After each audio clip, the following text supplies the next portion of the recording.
Assalamualaikum warahmatullahi wabarakatuh. Halo teman-teman, puji syukur kita dapat bertemu kembali. Semoga kita selalu diberi kesehatan ya. Amin. Perkenalkan, saya Astinho. Dalam materi ini, saya akan menjadi moderator teman-teman.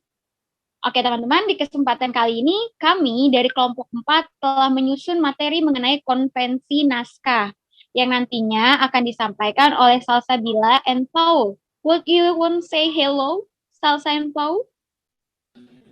Halo. Oke, halo Paul. Oke, selanjutnya akan disambung oleh Alia dan Dwi. Say hello girls. Halo. Halo. Halo. Dan terakhir akan disampaikan oleh Lena. Say hey Lena. Hai. Hai. Baik, langsung saja kita bahas ya. Harap disimak ya teman-teman. Untuk pertama silahkan Salsa dan Paul. Sebelum kita membedah lebih dalam tentang konvensi naskah, ada baiknya kita mengetahui apa yang dimaksud dengan konvensi naskah. Jadi, konvensi memiliki arti norma atau kumpulan norma yang diterima umum. Dan naskah merupakan salah satu objek analisis ilmu kebahasaan dan atau budaya dan atau pranata. Naskah sendiri memiliki sedikit perbedaan arti, tetapi tidak keluar dari arti pokoknya. Selain itu, menurut Lala HS, dalam karya Kamus Kepustakawan Indonesia tahun 2009, naskah memiliki arti karangan tertulis dan atau sebuah karya tulis yang diketik ataupun ditulis tangan sebagai basis ataupun asas pencetakan itu sendiri. Naskah termuat artikel atau esai, dan artikel atau esai merupakan karya tulis. Jadi, artikel ilmiah termuat karya tulis yang dibuat untuk dimasukkan ke dalam jurnal atau buku artikel yang ditulis dengan prosedur ilmiah dan turut mengikuti panduan atau asas konvensi ilmiah yang telah disepakati atau diterapkan. Berdasarkan penggolongan atau sistematika penulisan dan isinya, naskah dapat digolongkan menjadi dua macam, yaitu artikel hasil penelitian dan artikel non-penelitian. Sebuah karya ilmiah yang resmi membutuhkan syarat yang bersifat menuntut antara lain pengetikan yang teratur, struktur yang jelas, dan pemilihan kata yang menarik, serta beberapa persyaratan lainnya. Atas dasar persyaratan-persyaratan inilah, makanya disebut konvensi naskah. Persyaratan dan pengetikan karangan ilmiah mencakup penggunaan kertas, batas margin, spasi bentuk, dan ukuran huruf, dan berikut adalah penjelasan yang akan dijelaskan Paul Dwi Galih. Oke, terima kasih Salsa. Dan saat ini saya akan menjelaskan, next slide please.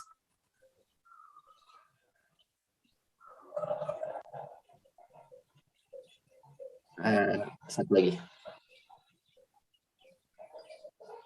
Oke, thank you. Kelewat. Ya, oke. Yang pertama adalah sampul untuk usulan penelitian dibuat dari kertas buffalo. Jadi sebenarnya kertas buffalo ini bisa juga diganti dengan kertas berbahan linen karena karakteristiknya menyerupai kertas buffalo. Yang kedua adalah tulisan pada sampul mencakup judul usulan penelitian seperti skripsi atau tugas akhir dan atau tesis. Yang kedua maksud usulan penelitian skripsi dan atau tugas akhir dan atau tesis, dan yang ketiganya ada lambang institusi atau bisa dibilang lambang kampus ya atau universitas kita, Universitas Indraprasta PGRI, dan yang selanjutnya ada nama dan MPM atau nomor induk mahasiswa. Yang selanjutnya ada instansi yang dituju, dan terakhir adalah tahun penyelesaian. Selanjutnya, sampul berukuran A4.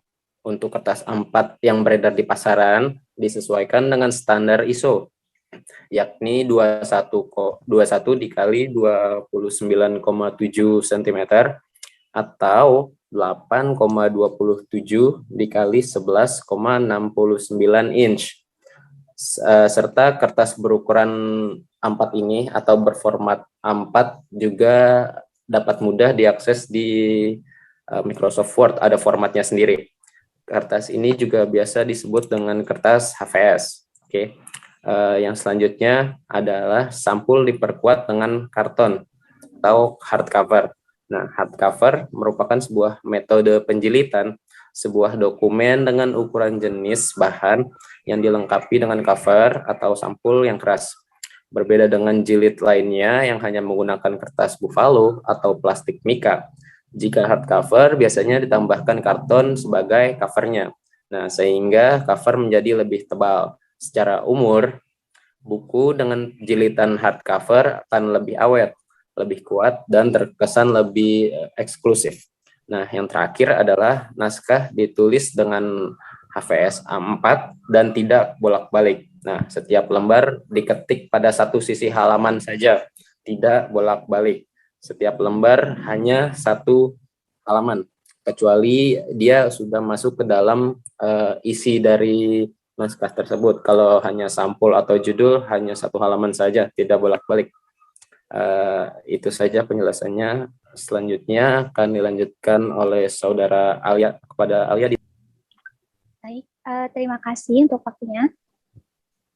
Yang selanjutnya adalah terdapat peraturan pengetikan pada konvensi naskah. Next slide, please. Terdapat 6 poin pertama yang akan saya jelaskan. Yang pertama adalah jenis huruf. Jadi huruf yang digunakan adalah Times New Roman dengan ukuran huruf 12 untuk keseluruhan teks, dan sedangkan untuk judul dan subjudul menggunakan ukuran 14 dengan cetak tebal, dan untuk judul tidak diakhiri dengan titik dan menggunakan huruf kapital. Untuk tulisan pada tabel di bawah gambar dan rumus menggunakan huruf ukuran 10. Adapun ketentuan pengetikan pada huruf miring yaitu dipakai pada penulisan bahasa asing dan nama spesies atau jenis. Untuk poin yang kedua yaitu bilangan dan satuan, ketentuannya adalah terdapat 3 poin. Yang pertama, bilangan ditulis dengan angka kecuali pada permulaan kalimat menggunakan huruf. Untuk ketentuan yang kedua yaitu bilangan desimal ditandai dengan adanya koma. Untuk ketentuan yang ketiga, satuan dinyatakan dengan singkatan baku dan tanpa titik, misalnya kilogram, hektogram, gram, sentimeter, dan sebagainya. Untuk poin yang ketiga yaitu jenis baris, jarak antara baris pertama dan baris kedua dibuat 2 spasi, kecuali saat penulisan intisari. Intisari yaitu ringkasan pendek, inti-inti dari suatu makalah atau naskah, kutipan langsung, judul tabel, keterangan gambar, yang melebihi 1 baris dan daftar pustaka ditulis dengan jarak 1 spasi ke bawah. Dan poin selanjutnya yaitu batas tepi. Untuk batas tepi menggunakan margin atas 4 cm, untuk bawah 3 cm, dan untuk kiri dan kanan masing-masing 4 cm. Dan untuk poin yang kelima, pengisian ruangan. Ruangan yang terdapat pada halaman naskah harus terisi penuh dan tidak boleh kosong. Jadi kita harus memaksimalkan ruangan yang ada agar terisi teks. Untuk yang terakhir, alinea baru pada pengetikan konvensi naskah, alinea baru diketik menjorok ke dalam dan dimulai pada ketikan ke-6 dari batas kiri. Untuk poin-poin selanjutnya akan disampaikan oleh rekan saya, Duetno Suryanto. Baik, untuk poin ke-7 yaitu permulaan kalimat. Aturan penulisan bilangan, lambang, atau rumus kimia yang memulai suatu kalimat harus dieja. Contohnya seperti 10 ekor sapi dan oksigen. Lalu selanjutnya ada judul. Judul ditulis dengan huruf kapital dan diatur secara sistematik dalam format center, tanpa diakhiri titik dan dengan ukuran 14 cetak tebal. Selanjutnya yaitu ada subjudul. Subjudul ditulis simetris dan menggunakan huruf kapital semua, kecuali kata penghubung dan kata depan dengan huruf 14 piti cetak tebal. Lalu ada anak subjudul.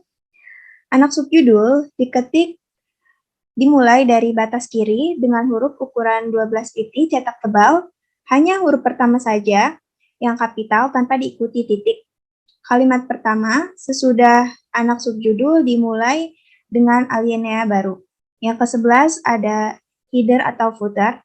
Header atau footer ditulis dengan huruf miring, dimulai dengan huruf kapital kecuali pada penulisan halaman. Lalu ada lagi perincian ke bawah.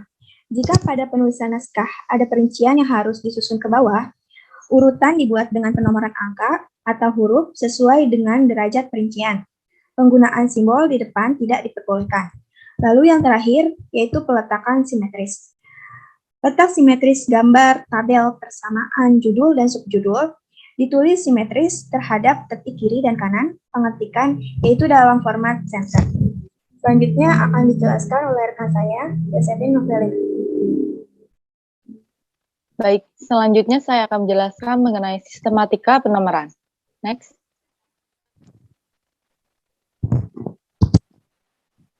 Untuk penomoran bab, subbab, ataupun anak subbab dapat dilakukan dengan dua cara. Cara yang pertama ialah merupakan cara sistem campuran, di mana untuk bab menggunakan angka Romawi besar, sedangkan untuk subbab menggunakan huruf kapital, dan untuk anak subbab menggunakan angka Arab. Angka Arab yang dimaksud ialah angka Arab Barat, yang seperti angka 1, 2, 3, dan seterusnya, dan bukanlah angka Arab Timur yang biasanya tercantum pada kitab suci Al-Quran. Sedangkan untuk anak-anak subbab menggunakan huruf kecil. Next. Seperti pada contoh yang kita bisa lihat, bab 3 menggunakan angka 3 dengan angka Romawi, untuk A dan B menggunakan huruf kapital untuk subbab, dan angka 1 dan 2 yaitu angka Arab, itu untuk anak subbab, sedangkan huruf A dan B yang huruf kecil itu digunakan untuk anak-anak subbab. Begitupun dengan seterusnya. Next. Cara yang kedua ialah sistem angka penuh, yaitu dimulai dengan angka Romawi besar, baik untuk bab, kemudian menggunakan angka Arab semua untuk poin-poin seterusnya. Seperti contoh sampai yang bisa kita lihat, bab 3 menggunakan angka Romawi 3, 3.1 untuk subbab, 3.1.1 digunakan untuk angka anak subbab, yang dimana maksudnya adalah 3.1.1 merupakan penjelasan pertama untuk subbab yaitu 3.1 dan begitu pun seterusnya. Next. Untuk penomoran halaman pada naskah utama menggunakan angka Arab seperti 1, 2, 3 dan seterusnya. Sedangkan untuk penomoran halaman pelengkap menggunakan angka Romawi kecil 1, 2, 3, 4, dan seterusnya yang diletakkan pada bagian bawah tengah. Untuk penulisan daftar pusaka tidak boleh menggunakan nomor, yang dimana untuk penulisan daftar pusaka hanya cukup diberi jarak dengan menekan tombol enter. Dan yang terakhir ialah untuk penomoran bab, subbab, dan yang lainnya, dalam daftar isi dituliskan di tepi sebelah kanan sesuai penulisan bab ataupun subbab yang bersangkutan. Next. Untuk kesimpulan akan dijelaskan oleh rekan saya, Astin. Baik, terima kasih Lena. Nah, itu tadi penjelasan mengenai konvensi naskah. Sebelum menutup presentasi ini, jika saya boleh menyimpulkan, konvensi naskah itu mulai dari sampul hingga sistematika penomoran memiliki ketentuan yang sudah tetap, seperti sampul harus berukuran A4, jenis kertas, dan lain sebagainya. Dalam pengetikannya pun harus sesuai Puebi, posisinya juga telah diatur, jadi nggak sembarang seperti kalau kita mau menulis biasa. Sedang yang terakhir, sistematika penomoran ada dua cara nih teman-teman. Cara yang pertama yaitu dicampur, sedang cara yang kedua dengan angka penuh atau seluruhnya adalah angka. Gimana teman-teman? Mudah dimengerti bukan mengenai konvensi naskah ini? Kami berharap penjelasan dari kami dapat teman-teman pahami. Terima kasih untuk waktu yang teman-teman berikan kepada kami. Sampai di sini saja. Wassalamualaikum warahmatullahi wabarakatuh.